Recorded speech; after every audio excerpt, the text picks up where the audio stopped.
So, guys, I think we got our time slots a little bit misconstrued. It's 20 to 3. I have an appointment at 3 o'clock that we were scheduled to speak at 2. So, but I know how challenging it is to connect with people overseas. Um, let me give you a brief overview of what I do for my training. So I train 7 days a week at the moment. I'm pre-comp, so my competition is May 6th. So I've got 5 days of training, but 2 days are doubled up. So I get 7 training blocks per day or per week per day.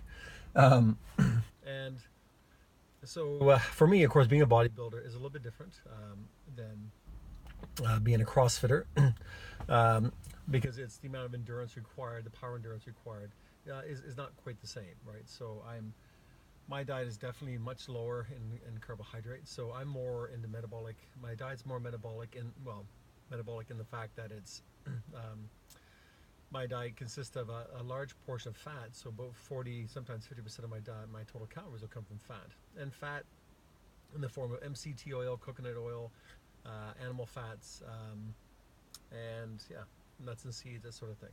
So I really rely heavily on it because it's again, I'm really trying to, of course, as I develop my size and strength, I still want to maintain a good lean body composition. That's of course part of the process for me. And metabolically, my body thrives off fat. I don't do well on sugars at all. So so on a typical day, I will have 3 to 5 meal replacements. Three of them generally on a 5 meal replacement day. Three of them are generally Isoline Pro, but I also put greens in it, right? A packet of greens.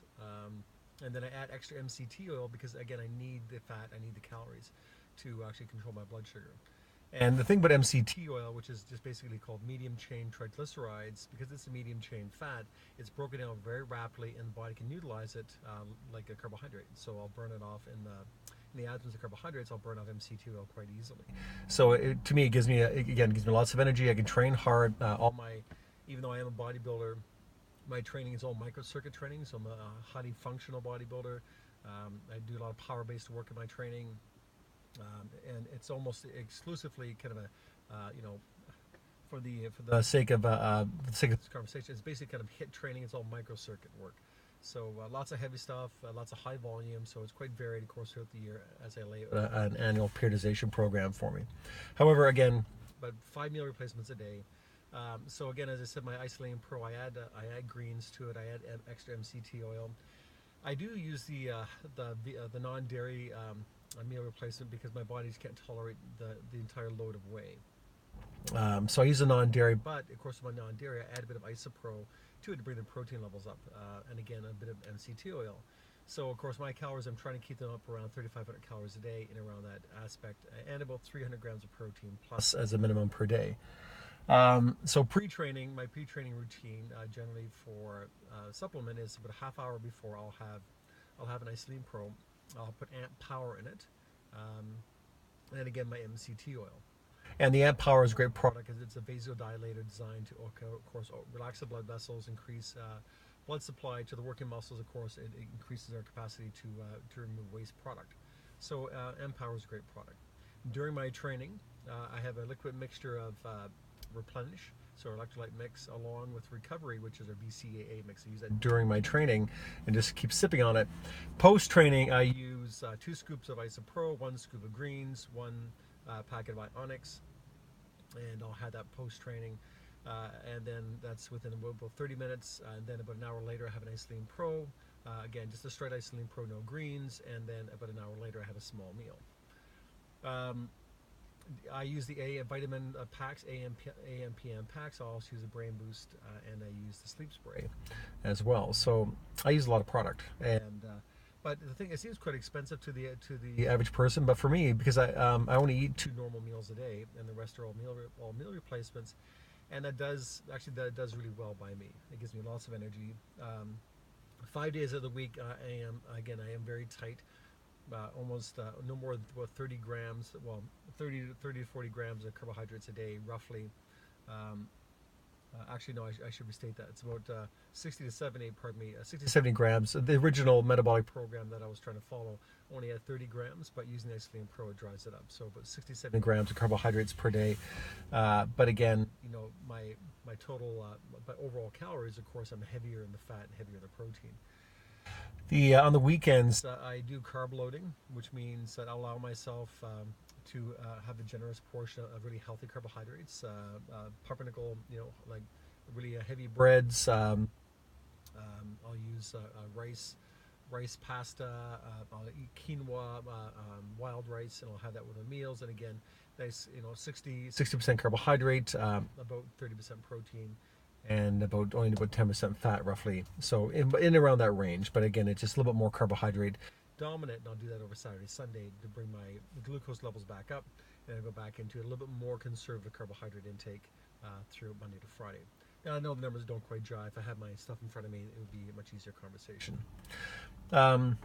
Essentially, that's how I use the product, and again, it's a matter of, there's no absolutes, unfortunately, because my life is a little bit unique.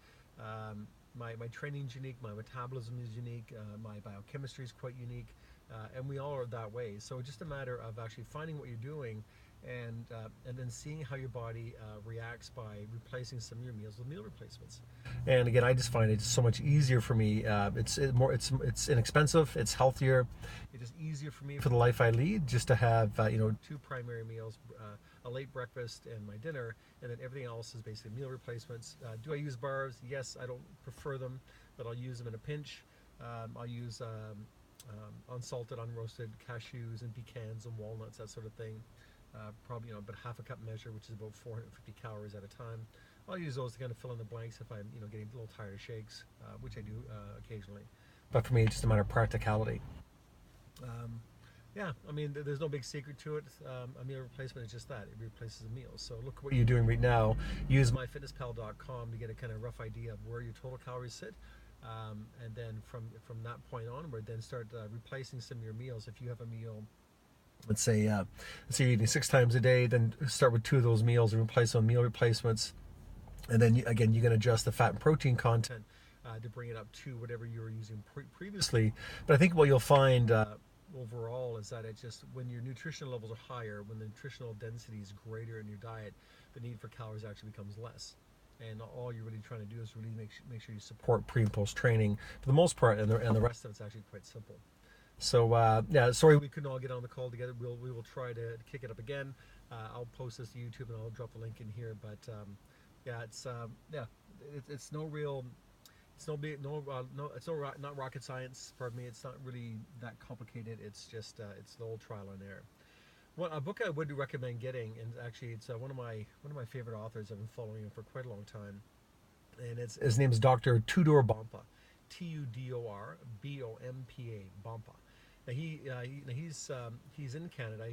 Was a professor at Guelph University, and he wrote many books, and there's one is called Serious Strength Training. And it's predominantly aimed at bodybuilders, but he's got some really great information in there, and it just, especially on the dietary part, the periodization of training. So maybe some really valuable information that might help you kind of sort at some of the dietary stuff you're looking for. And of course, there's also Dr. Colgan, who, of course, who's an incredible resource, a great friend, and he had rewritten the Sports Nutrition Manual. And if you look online, you'll find the latest edition of it. I think it was just written several years ago. So that's another great resource to look at as well. So hopefully all this information is helpful. Again, it's it's too bad that we couldn't all get together, but 3 time zones is a little challenging, and it'll be 3 o'clock here in a few minutes, and I have an appointment to get to. So, yeah, but we'll try again another point in time. So hopefully this was helpful a bit, maybe. All right, bye.